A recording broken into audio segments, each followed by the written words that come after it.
ರಾಷ್ಟ್ರಗೀತೆ ಸ್ಥಾನಮಾನವನ್ನು ಕೊಟ್ಟಿದ್ದಾರೆ. ಈಗ ಅದನ್ನು ಕಾಂಗ್ರೆಸ್ ಒಪ್ಕೊಳ್ಳುತ್ತಾ, ಹಾಡುತ್ತಾ?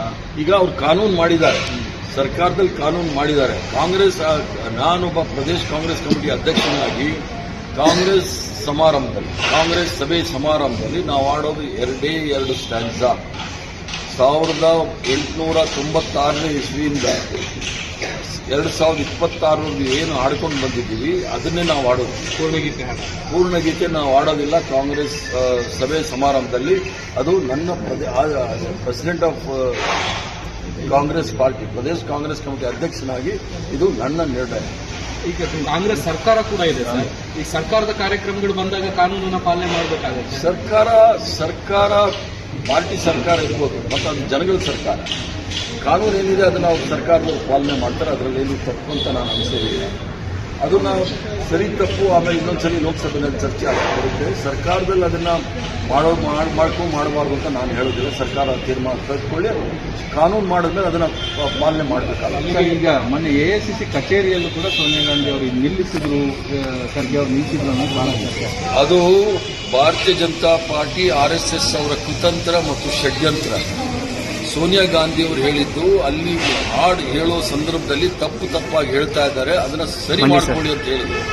ಅದರ ಜೊತೆಗೆ ಖರ್ಗೆ ಸಾಹೇಬರಿಗೆ 84 ವಯಸ್ಸು, ಅವ್ರಿಗೆ ಜಾಸ್ತಿ ಹೊತ್ತು ನಿಲ್ಲಕ್ಕಾಗೋದಿಲ್ಲ. ಅವ್ರಿಗೆ ಕಾಲಲ್ಲಿ ಪ್ರಾಬ್ಲಮ್ ಇದೆ, ಸಮಸ್ಯೆ ಇದೆ.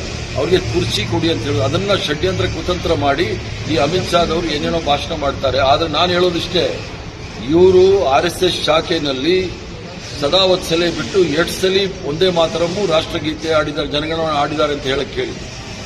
ಇವರು ರಾಷ್ಟ್ರ ವಿರೋಧಿ ಚಟುವಟಿಕೆಗಳಲ್ಲಿ ಇದ್ದವರು. ಇವರು ಸ್ವತಂತ್ರ ಹೋರಾಟದಲ್ಲಿ ಇವರಿಂದ ನಾವು ಕಲಿಬೇಕಾದಿಲ್ಲ, ಏನು ಆಡಬೇಕು ಏನು ಆಡಬಾರ್ದು. ಅಲ್ಲ, ಇದೇ ಹೊತ್ತಲ್ಲಿ ರಾಹುಲ್ ಗಾಂಧಿ ಅವರು ಮಾತಾಡಿರೋದೊಂದು ಆಡಿಯೋ, ಅಂದ್ರೆ ವಿಡಿಯೋ ಆಡಿಯೋ ಎರಡೂ ಕೂಡ ಇದಾಗಿದೆ. ಅದರಲ್ಲಿ ನಾವು ಆಡೋದಿಲ್ಲ ಇದು ಅನ್ನೋದು ನಾವು ಹೇಳ್ತಾ ಇರೋದು. ಈಗ ರಾಹುಲ್ ಗಾಂಧಿ ಅವರು ಏನು ಹೇಳಿದ್ರು ಅಂತ ನಾನು ಕೇಳಿಲ್ಲ. ನಾನೊಬ್ಬ ಕಾಂಗ್ರೆಸ್ ಕಾರ್ಯಕರ್ತನಾಗಿ, ಕಾಂಗ್ರೆಸ್ ಪಕ್ಷದ ರಾಜ್ಯದ ಅಧ್ಯಕ್ಷನಾಗಿ ಬಹಳ ಸ್ಪಷ್ಟವಾಗಿ ಹೇಳಲಿಕ್ಕೆ ಇಚ್ಛೆ ಬಿಡುತ್ತೇನೆ. ನಾವು ಆಡೋದು 2 ಸ್ಟ್ಯಾನ್ಸಾ. ನಮ್ಮನ್ನ ಜೈಲಿಗೆ ಹಾಕ್ತಾರ, ಪಾಸಿಗೆ ಹಾಕ್ತಾರ, ಹಾಕಲಿ ನಾವು ತಯಾರಿದ್ದೀವಿ. ಏನು ನಮ್ಮ ಪೂರ್ವಜರು ತ್ಯಾಗ ಬಲಿದಾನದಿಂದ ನಮಗೆ ಸ್ವತಂತ್ರವನ್ನು ಕೊಟ್ಟಿದ್ದಾರೆ, ರಾಷ್ಟ್ರಗೀತೆಯನ್ನು ಕೊಟ್ಟಿದ್ದಾರೆ, ಒಂದೇ ಮಾತೃವನ್ನು ಕೊಟ್ಟಿದ್ದಾರೆ, ಅದನ್ನು ನಾವು ಒಪ್ಕೊಳ್ತೀವಿ.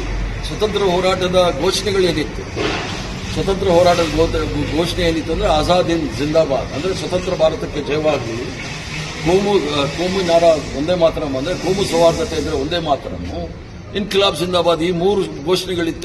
ಯಾವುದಾದ್ರೂ ಒಂದು ಕೂಗಿದ್ದಾರೆ ಬಿಜೆಪಿಯವರು, RSS ಅವರು.